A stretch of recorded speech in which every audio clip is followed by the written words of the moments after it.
Hello, friends. I want to talk about health versus disease.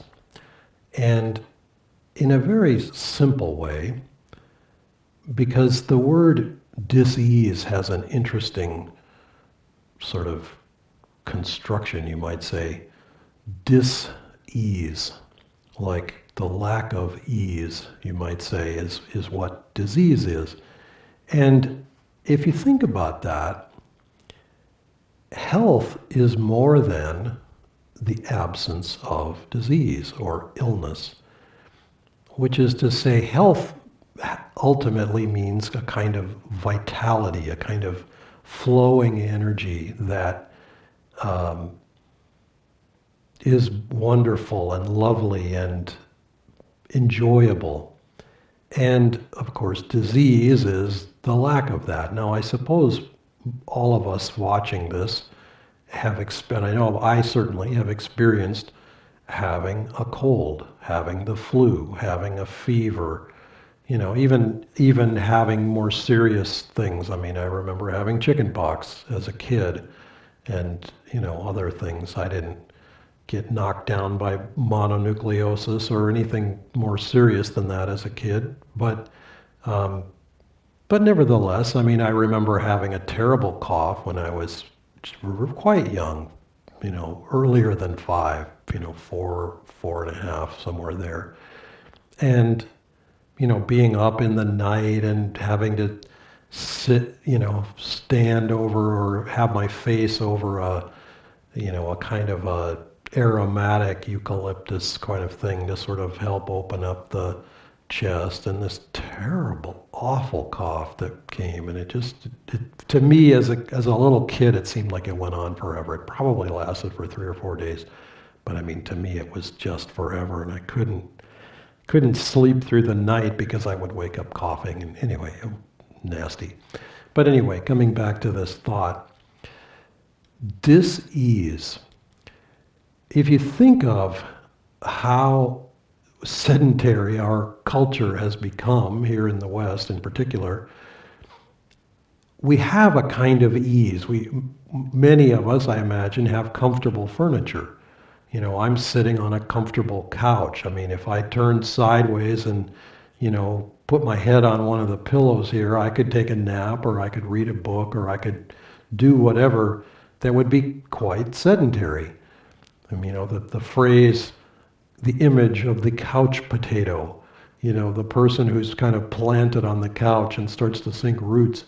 I mean, those images are there for a reason, because we've become a little more sedentary. But too much ease leads to dis-ease. And so, I mean, as a kid in general, I was quite healthy. And I think one of the reasons why is that I spent much of my childhood outside running around, climbing trees, playing hide and seek, playing sports, or just simply being outside. I mean, I remember hiking to a nature preserve not far from where I grew up and climbing up in a tree and reading a book for hours out there, and maybe taking a snack with me or something. But I mean, I remember the going and hiking and just being outside in the world of nature. Being outside when it was freezing cold. I loved winter. It was crazy. Winter in the Midwest. I mean, I can remember it being 20 below zero and being outside in it. Of course, I was bundled up like like a spaceman or something in outer space with multiple layers. And of course, I would get too hot because I'd be outside running and, being warm like that. But I remember once skating. I was on a day when it was like 0 degrees Fahrenheit, so, minus 20 probably in Celsius, and skating outside on a pond that was, of course, frozen solid. And I remember, I skated for a while. I might have been the only one out there. And I remember at one point I thought, all right, I'm just going to lie down and look up at the sky, because I was totally warm as toast.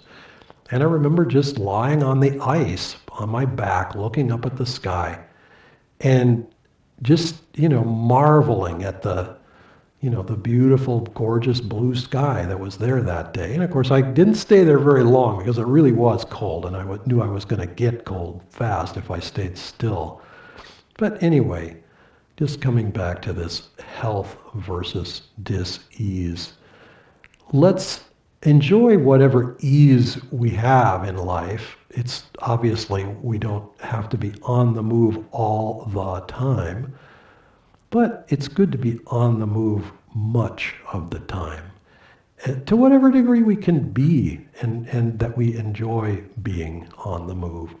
But find that way that will help us to not be in the state of disease. Because in many cases, the disease that we experience is of our own, I wouldn't say necessarily conscious choosing, but if we don't take other kinds of actions, we often will create the circumstances under which we will experience some kind of disease. I mean, as a kid, I remember eating too much sugar, the Halloween candy that didn't last very long.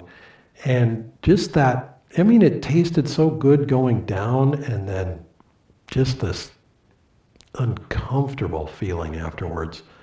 And we don't want that.